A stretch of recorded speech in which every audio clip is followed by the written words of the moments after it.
माया फैलाई। भैया विश्वामित्र मुनीश्वर ने तब माया फैलाई।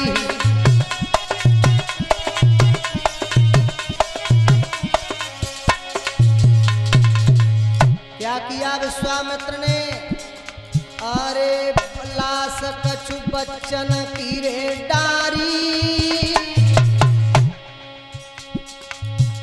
और दौड़ी डोला पीटी नगर में डाइन धसी आई।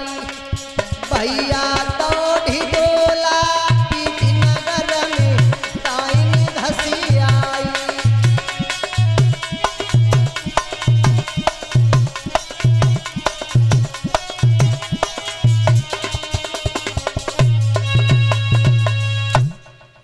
चार लाश बच्चों की निकाल के बीच चौराहे पे डाल दी।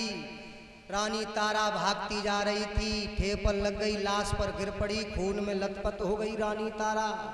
इधर विश्वामित्र ने आवाज लगा दी, काशी नगर के लोगों, नगर में डाहन आ गई है। डाहन इसने कई बच्चे खा लिए, अपने अपने बच्चे बचाओ और वह डाहन को मारो। सो काशी नगर के लोग सब पीछे गए, रानी तारा के पीछे पड़ गए। इधर रानी तारा वहां से उठी, भागने लगी काशी नगर से बाहर, और भोले बाबा के मंदिर में जाकर के रानी तारा छुप गई। चारों तरफ से मंदिर घिरवा लिया।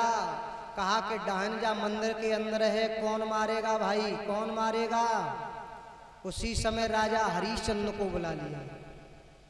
राजा हरिश्चंद्र के हाथ में तलवार दे दी और कहा, राजन डाहन इस मंदिर के अंदर है, इस डाहन का तुम वध करो। अब देखिए राजा हरिश्चंद्र तलवार लेकर के जैसे ही मंदिर में प्रवेश हुए माताओं, राजा हरिश्चंद्र ने आवाज लगाई, डाहन सावधान हो जा, हम तेरा वध करेंगे। रानी तारा ने जैसे ही अपनी पिया की आवाज सुनी, सो एक कुन्ना में दही थी, सो निकल के आ गई, बोली, पिया आप हमारा वध करेंगे? महाराज हरिश्चंद्र के आंखों से आंसू निकल पड़े। राजा हरिश्चंद्र कहने लगे, रानी तुम डाहन हो गई? तो रानी तारा रोए के बोली, हाँ पिया मैं डाहन हूं। अरे मैंने अपने बेटा को खा लिया और मैं डाहन नहीं हूं, क्या हूं? राजा हरिश्चंद्र कहने लगे, रानी अरे मेरे मालिक का आदेश है, मुझे तेरा वध करना पड़ेगा।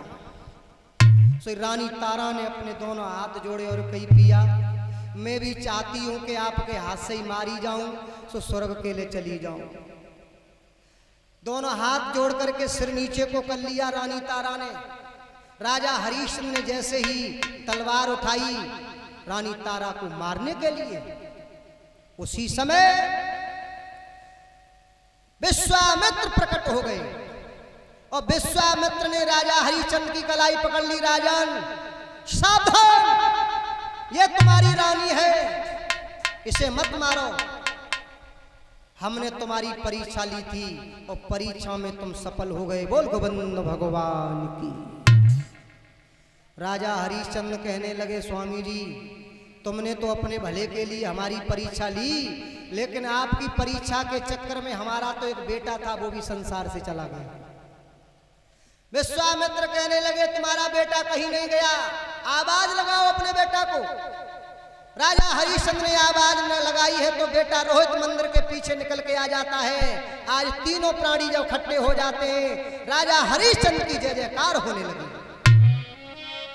और जैसे ही राजा हरिश्चंद्र की जय जयकार हुई है, विश्वामित्र ने कहा,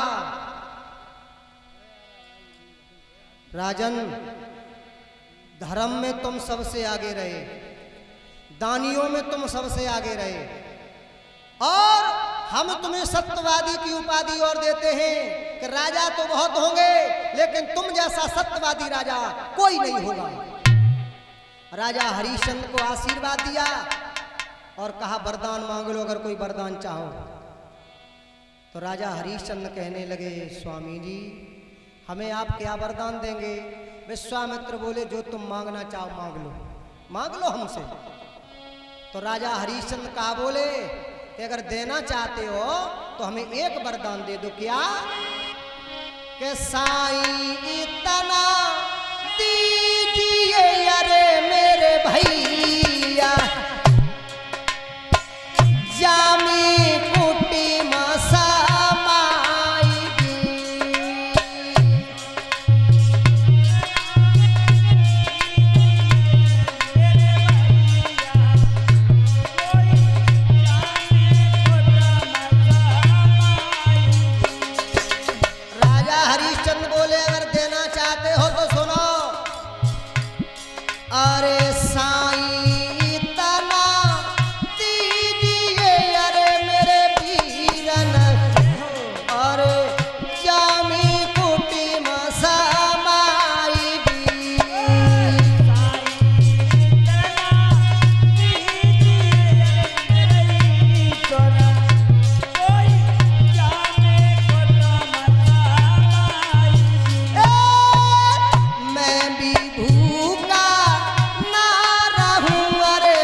देना चाहते हो तो हमें इतना दे दो कि साईं इतना दीजिए जामे कुटुम समाए और मैं भी भूखा ना रहूं कोई संतन भूखा।